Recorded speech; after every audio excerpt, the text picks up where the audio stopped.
السلام علیکم ورحمۃ اللہ وبرکاتہ ان الحمد للہ نحمدہ ونستعینہ اعوذ باللہ من الشیطان الرجیم بسم اللہ الرحمن الرحیم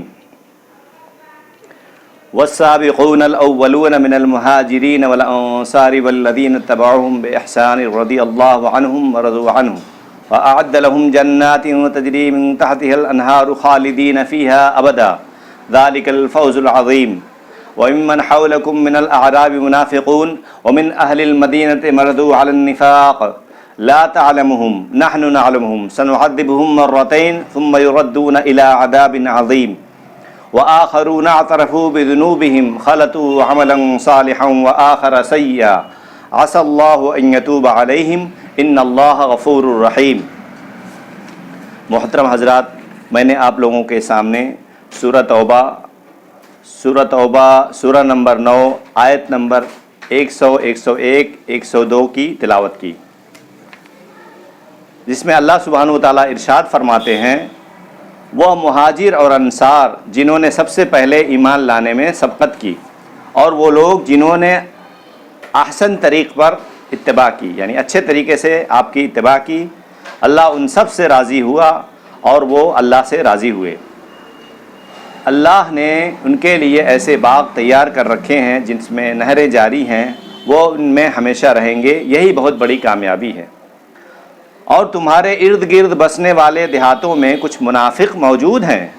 اور کچھ مدینہ میں بھی موجود ہیں جو اپنے نفاق پر اڑے ہوئے ہیں،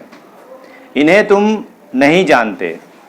ہم جانتے ہیں، جلد ہی ہم انہیں 2 مرتبہ سزا دیں گے، پھر وہ بڑے عذاب کی طرف لوٹائے جائیں گے۔ ان کے علاوہ کچھ لوگ ہیں جنہوں نے اپنے گناہوں کا اعتراف کر لیا،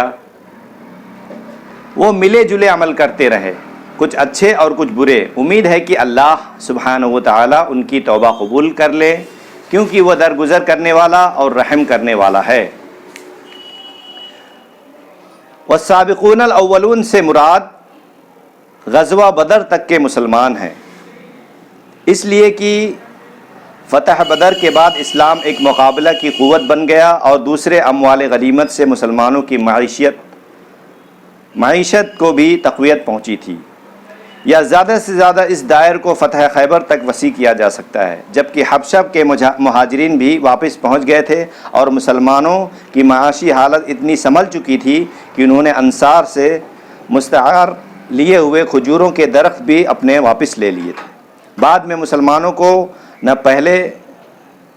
مسلمانوں جیسے مصائب برداشت کرنا پڑے اور نہ معاشی تنگی۔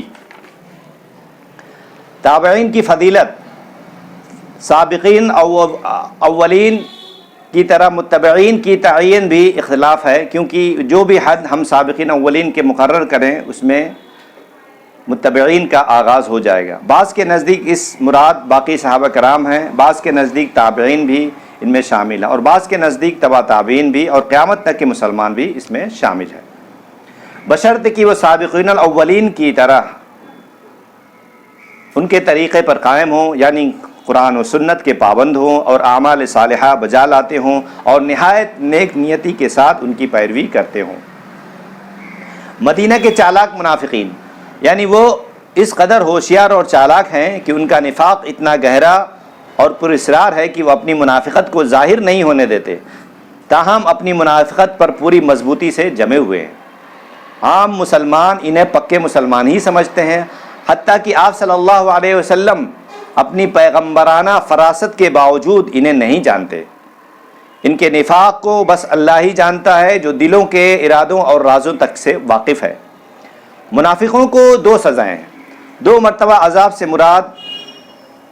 گر جن سے عذاب لیا جائے تو ایک دنیا کا عذاب ہوگا، دوسرا عالم برزخ کا، اور یہ دونوں قیامت کے بڑے عذاب سے پہلے انہیں بھگتنا ہوں گے۔ اور اگر دنیا کے ہی عذاب مراد لیے جائیں تو اس عذاب کو ان کی اپنی اولادوں اور تمام مومنوں کے سامنے ذلت و رسوائی ہے،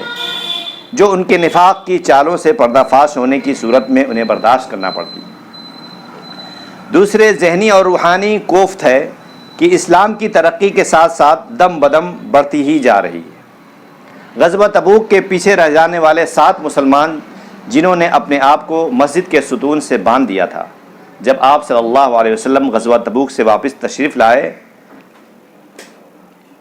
80 سے زیادہ منافق آپ کی خدمت میں حاضر ہو کر طرح طرح کے بہانے بنانے لگے اور قسمیں کھا کھا کر اس بات کی یقین دہانی کرانے لگے کہ ہم فی الواقع معذور تھے۔ آپ صلی اللہ علیہ وسلم نے ان سے کچھ تعارض نہ فرمایا، بس اتنا کہہ دیا کہ اللہ تمہیں معاف کرے۔ ان کے علاوہ 7 مسلمان ایسے تھے جو پیچھے رہ گئے تھے، ان کے پاس کوئی معقول عذر نہ تھا الا یہ کہ وہ سستی کی وجہ سے شامل جہاد نہ ہو سکے تھے۔ انہوں نے آپ صلی اللہ علیہ وسلم سے باز پرست کی، پہلے ہی اپنے جرم کا اعتراف کیا، اپنے آپ کو مسجد نبوی کے ستون سے باندھ دیا اور اپنے آپ پر نیند اور خورد و نوش کو حرام کر لیا، اور قسم کھائی کہ جب تک رسول اللہ صلی اللہ علیہ وسلم اپنے مجرموں کو اور قیدیوں کو ہاتھ سے نہ کھولیں گے اس طرح بندھے رہیں گے، خواہ انہیں اسی حالت میں موت ہی کیوں نہ جائے۔ ان میں سر فہرست ابو البابا رضی اللہ بن عبد المنذر تھے،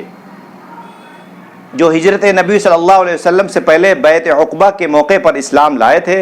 پھر غزوہ بدر اور دوسرے معرکوں میں شریک رہے، بس اسی غزوہ تبوک میں نفس کی کمزوری نے غلبہ کیا تو پیچھے رہ گئے۔ ان کے باقی 6 ساتھیوں کو بھی سابقہ طرز زندگی بے داغ ہے۔ ان لوگوں کا یہ حال دیکھ کر آپ صلی اللہ علیہ وسلم نے فرمایا، واللہ جب تک اللہ حکم نہ دے میں انہیں کھول نہیں سکتا۔ چنانچہ کئی روز تک یہ لوگ بے آب و دانہ بے خوف ستون سے بندھے رہے، حتیٰ کہ بے ہوش ہو کر گر پڑے۔ تب یہ آیت نازل ہوئی تو آپ صلی اللہ علیہ وسلم نے انہیں اپنے ہاتھ سے کھول دیا اور توبہ کی بشارت دی۔ یہ سورۃ توبہ کی 102 آیت میں۔ ایسے توبہ کرنے والوں سے ان مسلمانوں نے یہ سمجھا کہ چونکہ مال و دولت کی محبت ہی جہاد کے فریضے میں کوتاہی کا سبب بنی، لہذا یہ سب کچھ اللہ کی راہ میں دے دینا چاہیے۔ چنانچہ انہوں نے آپ صلی اللہ علیہ وسلم سے پوچھا، کیا ہماری توبہ میں یہ بات بھی شامل ہے کہ ہم اپنا سارا مال صدقہ کریں؟ آپ صلی اللہ علیہ وسلم نے فرمایا، سارا مال دینے کی ضرورت نہیں، بلکہ 1/3 مال کا صدقہ کافی ہے۔ اللہ تعالیٰ نے اپنے نبی سے فرمایا، ان کے صدقات قبول کیجیے،